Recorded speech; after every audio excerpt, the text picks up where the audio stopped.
para los análisis regionales. La última parte de su presentación me permite perfectamente abrir las preguntas en el sentido político que usted invita a asumir como una responsabilidad de todo este trabajo. Tengo para los panelistas de este bloque, ahora ya con esta presentación del profesor Castaño al final, una pregunta en ese sentido, profesor Castaño, podría comenzar con usted.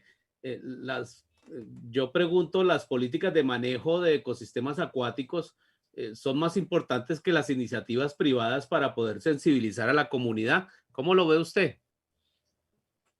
Al menos en Colombia eso está sucediendo. Yo me temo, yo recuerdo que alguna vez en Armenia presenté una ponencia en este sentido, es que no vemos más acciones de restauración desde lo privado, porque quizás los profesionales no estamos formando los profesionales para que hagan de ellos su trabajo y sus ingresos.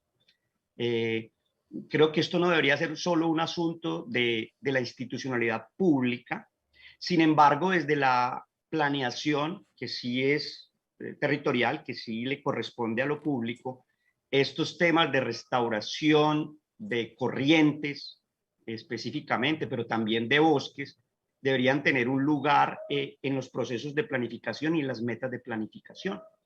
Y en ocasiones a veces resulta más es por presión de la misma comunidad que se logran cosas. Pero la historia de nuestras ciudades, al menos aquí en Pereira, es que el proceso de urbanización no respeta.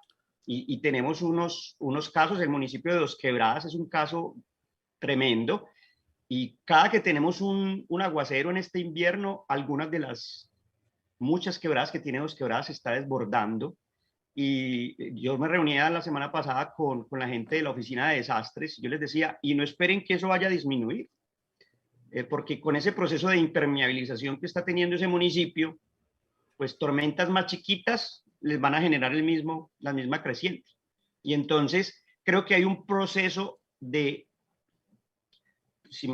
perdónenme la palabra, pero de pronto analfabetismo que al respecto se tiene desde los planificadores. Y en algún momento tendríamos que corregir eso. Sí, claro, una responsabilidad que la academia también tiene que asumir como propia, el proceso precisamente de alfabetización, como usted lo llama, muy acertadamente. Yo quiero invitar a los panelistas que han hecho parte de este bloque a que participen con las respuestas. En este sentido de lo que dice el profesor Castaño, había motivado otra pregunta en el contexto de que nuestra situación de pandemia y de crisis económica tan dramática que para todo el mundo es grave y conocida, a mí me incita a pensar que la restauración y restauración de ecosistemas acuáticos, que es lo que estábamos viendo en el día de hoy, puede ser una alternativa. Y entonces, en ese caso, digamos que esta situación de los ecosistemas acuáticos puede encontrar una ventaja si la estrategia de restauración se toma como una estrategia de dinamización incluso económica, porque el esfuerzo de restauración que tiene un país como Colombia, pues es gigantesco. ¿Qué opinión le merece lo que acabo de decir a los panelistas de este bloque?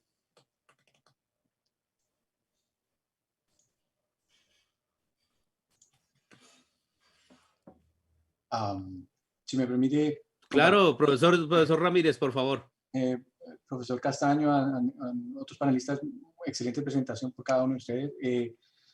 Si me permite, dos elementos, comparto completamente la posición del profesor Castaño en su componente sobre, y dando respuesta a la pregunta que usted acaba de hacer, la industria de restauración en los Estados Unidos y en muchas partes del mundo es una industria que arroja dividendos de $2 billones al año, anuales.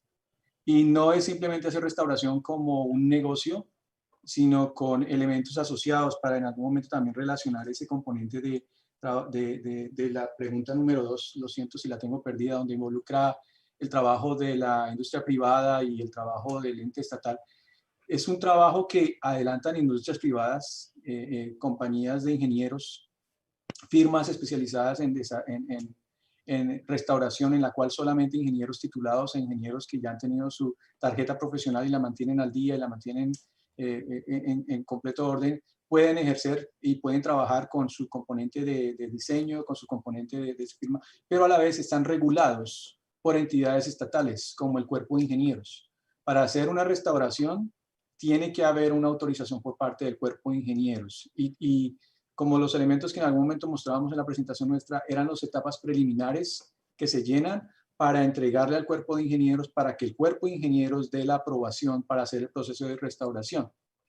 Y hay una componente integral mucho más grande en el cual existen unas estrategias llamadas bancos de créditos, en el cual entidades privadas financian la restauración y a través de ese proceso de financiación de la restauración reciben ciertos beneficios o ciertos costos de reducción en sus impuestos anuales o en su manejo anual. Es una estructura que construye una gran oportunidad de trabajo para cualquier cantidad de profesionales técnicos, porque es un nivel de diferentes estándares, y obviamente también necesita el enlace de todas las organizaciones, no solamente el ente privado. Desafortunadamente, si se trabaja a nivel de ente privado, se convierte en una competencia. Si no existe la regulación, tampoco va a haber un adecuado manejo, una estandarización de las condiciones. Y obviamente la ciencia entra, la educación entra, todo el desarrollo de las curvas regionales, como lo presentó el profesor Castaño, se hacen la mayoría a nivel de instituciones académicas. De hecho, los programas de restauración nacieron en instituciones académicas como North Carolina State University, que prácticamente es la madre de todos los grupos de restauración, incluidos nosotros en Mississippi State, aquí en el área sur. Y en el área centro-oeste es Colorado, con toda la teoría y todo el planteamiento propuesto por Rosgen. Son dos teorías que en algún momento están empalmando y están buscando balance, el uno con restauración de ríos de montaña, el otro con una región donde hay un poco de río un poco más planos, terrenos un poco más planos, pero al final de cuentas todo el componente. Es decir, vuelve y juega. Es necesario un programa y una estructuración completa en la cual definitivamente tiene que entrar los componentes reguladores, en este caso el gobierno o las entidades que en algún momento liciten las autorizaciones. Obviamente tiene que haber transparencia. Creo que es la parte más crítica que podemos en algún momento tratar de buscar y entender. Y el reto que tenemos en un país como Colombia con sus particularidades. ¿Le puedo sí. agregar algo? Muy sí, cortito? por favor. Claro. Yo tengo aquí una de mis potenciales estudiantes, ingeniera civil, que me escribió, nos tiraste muy duro a los civiles. Pero es porque la aproximación implica un cambio de paradigma. Y es que en restauración ecológica, el determinismo del cálculo estructural de un edificio o una vía ya no aplica. No, claro. En sistemas naturales hay elementos de incertidumbre que son difíciles de manejar. Y incluso en los Estados Unidos no todos son ríos de leche y miel, porque hay muchos casos de fracaso de proyectos de restauración. Claro, sí. Entonces, lo importante es que el camino se hace de a poco, ¿sí? Pero la verdad, creo que nos hemos demorado mucho en empezar a explorar casos prácticos y aplicados. Al menos en la región donde yo vivo, creo que nos falta algo no estamos haciendo bien, pero el concreto sigue reinando, y para mí eso es... Sí, claro que sí. Sí, hay que entender al sistema como ecosistema, como lo decían en las primeras ponencias, el ecosistema como íntegro y con esa cualidad que tienen los ecosistemas naturales de autopoiesis. Ellos construyen una realidad sobre sus contextos naturales, físicos y biológicos.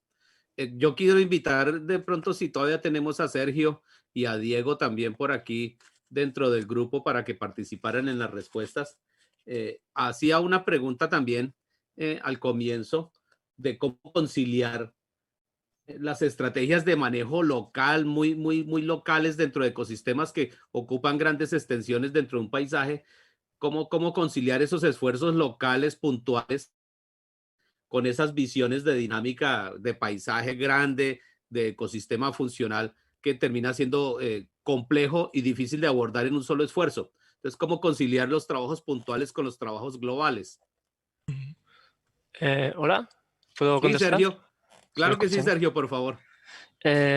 Yo pienso que el manejo local puede servir siempre como fuente de conocimiento, como experiencia que nos aporta el conocimiento para luego tomar decisiones a una escala más grande, como puede ser la escala de región, la escala de paisaje.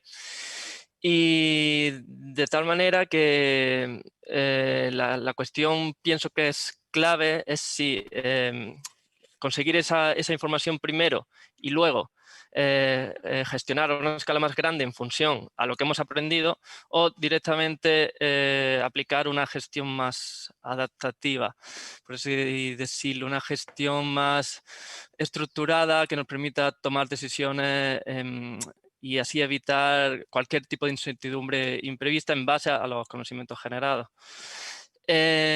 Claro, esto nos va a permitir, pues, ser más ágiles en un contexto de cambio climático donde todo está cambiando muy, muy deprisa.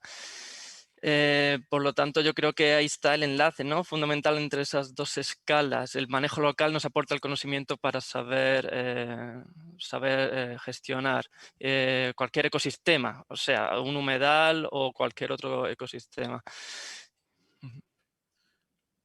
Muy bien, Sergio, muchas gracias por el aporte. Le pregunto a Diego y a Tania si están todavía por aquí, que estuvieron hablándonos de la cuenca del río Bogotá, esa visión de lo local y lo regional o lo general para la cuenca del río Bogotá, que ocupa un espacio importante en toda la sabana.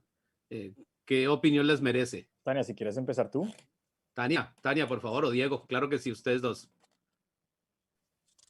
Pues antes de hablar de la cuenca del río Bogotá, quería hacer unos aportes a los anteriores comentarios que hicieron nuestros compañeros Sí, panelistas. la Bueno, opinión política no nos la opinión política. no la podemos ahorrar Podemos nadie. aguantar. No, claro. Sí, pues a mí me parece que es fundamental la articulación entre la planificación. Tenemos muchos instrumentos de planificación en realidad en el país que ya existen, que están marchando, que se están haciendo y que de pronto no hemos logrado los resultados que se han buscado en todas estas normas, pero se ha trabajado mucho. Entonces, por ejemplo, en la actualidad en el instituto estamos haciendo la actualización de la formulación del POMCA del río Campo Alegre, ahí precisamente donde estaba hablando el profesor John, en Dos Quebradas tiene una incidencia importante. Y digamos que la idea en estos instrumentos es recoger e integrar esas escalas, también que estábamos hablando de eso, desde lo local, cómo se puede ver el efecto regional que tienen esas iniciativas locales para que en general veamos que estamos teniendo un avance en el manejo de esos ecosistemas. Entonces creo que más allá de pensar qué impulsa qué, es más bien cómo hacemos para que todo trabaje conjuntamente y cómo integramos ese conocimiento académico con el conocimiento regional y local de las personas que habitan la región.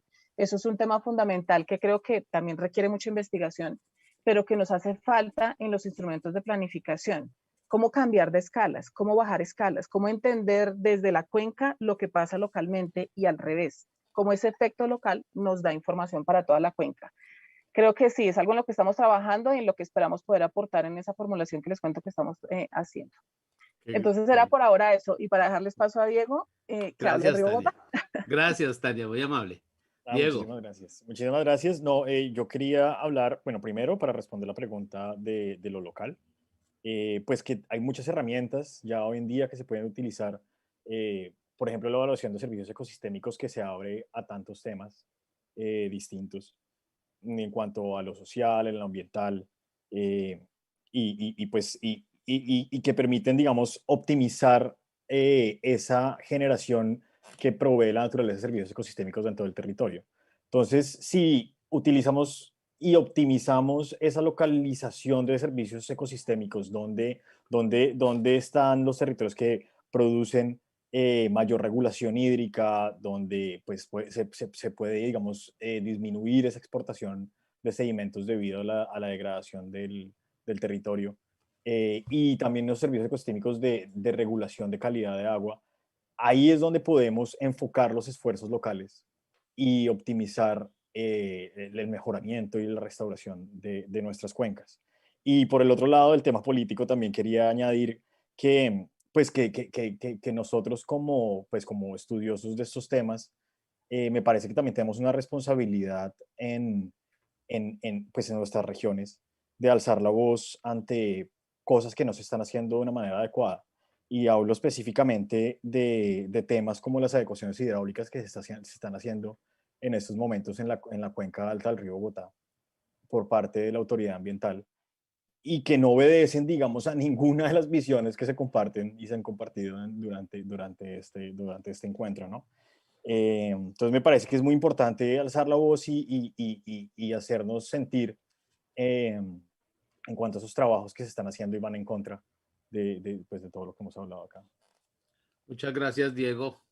Muy muy amables a todos. Yo particularmente quedo muy satisfecho con lo que aprendí con este bloque de expositores en la mañana de hoy, porque nos muestran esfuerzos en diferentes ámbitos, las herramientas de modelación que son muy importantes para poder hacer los acercamientos a la predicción que necesitamos de que nuestras intervenciones sean efectivas y que causen el impacto que se requiere, sobre todo cuando los recursos son tan escasos y se van dentro de las manos como es importante entonces ver que la tarea que nos queda es bastante grande, pero que ya abrimos un espacio muy importante a la dinámica de la ecohidrobiología y al análisis de los ecosistemas acuáticos, que para Colombia es primordial por la naturaleza y la riqueza que tiene de este recurso nuestro país. Yo creo que podemos cerrar entonces de esa manera nuestro bloque con la participación de ustedes. Les agradecemos mucho la presencia que han tenido de acompañarnos hoy y los estamos esperando para que iniciemos el bloque de la tarde muy puntuales. Espero, Ana Carolina, que hayamos cumplido con la tarea encomendada con este lujo de panelistas que tuvimos en este bloque número 2.